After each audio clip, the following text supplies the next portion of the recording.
Meus queridos, que a graça de nosso Senhor e Salvador Jesus Cristo esteja sobre a vida de todos vocês.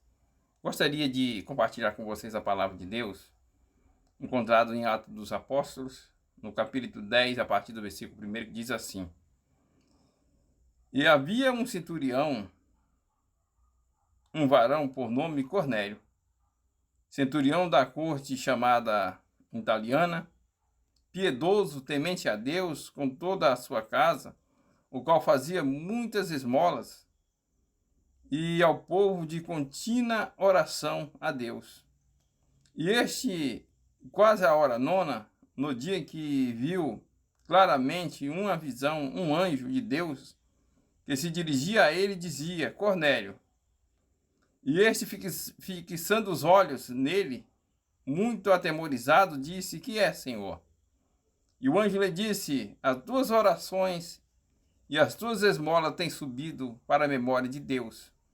Agora, pois, envia homens a Jope e manda chamar Simão, que tem por sobrenome Pedro, e este está em um certo Simão, curtidor, que tem a sua casa junto ao mar, e ele dirá o que devas fazer.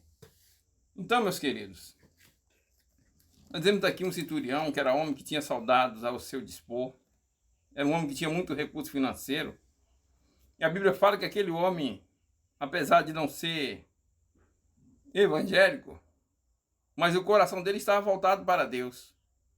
Ele ajudava todas as pessoas que estavam ao seu redor, que precisavam. E era um homem de contínua oração a Deus, né? O que nós aprendemos aqui? Que todas as pessoas que ajudam seu próximo, entendeu? Que vê a pessoa de uma pior e que dirige a ajuda para essa pessoa, certamente Deus está observando tudo. E certamente abençoe a família dessa pessoa, prospera os negócios dessa pessoa. Mas sabe o que me chama a atenção aqui? Que apesar de Cornélio ser um homem de oração, como nós acabamos de ver aqui, e ser um homem em que ajudava as pessoas e que Deus agradava de tudo que ele faz e fazia, a Bíblia fala que era necessário que ele fizesse uma escolha e também e pudesse mudar alguma coisa ainda que lhe faltava.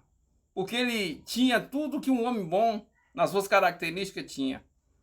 Como nós conhecemos tantas pessoas boas que tem por aí, né? Que faz o bem para a pessoa, não quer o mal, não aguenta ver ninguém chorando e sempre ajuda. Existem muitas pessoas boas no mundo.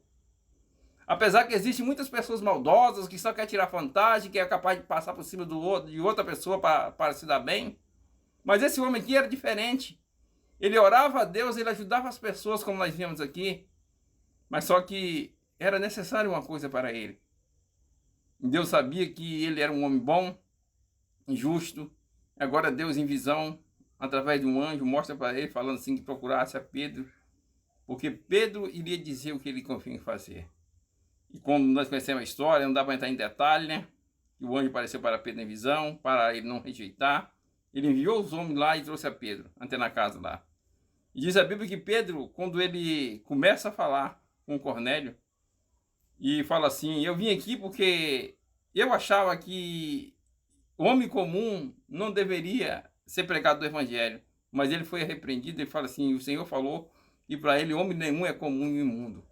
E quando ele começou a pregar Jesus, falando assim: esse Jesus que foi rejeitado, que foi crucificado, mas que Deus estava na vida dele, que o Espírito Santo ungiu, que ele abriu os olhos do cego, que ele curou os coxos, os aleijados, ele repreendeu os espíritos imundos, ele purificou os leprosos, ele ressuscitou os mortos. Esse mesmo Jesus que eu vos prego, que foi morto, mas que ressuscitou ao terceiro dia, a qual nós comemos com ele refeições depois da sua ressurreição, a qual nós somos vivos testemunhos.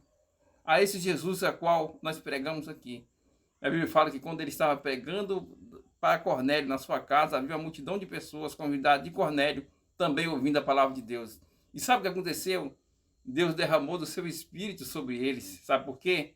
Porque a palavra de Deus foi pregada e Deus conhecia realmente que o que faltava para Cornélio seria a conversão dele a Jesus. Porque Jesus falou para os seus discípulos: não se alegrei porque vocês fizerem sinais e prodígios, mas alegrai-vos porque o vosso nome está escrito no céu. Que Deus os abençoe nesta noite.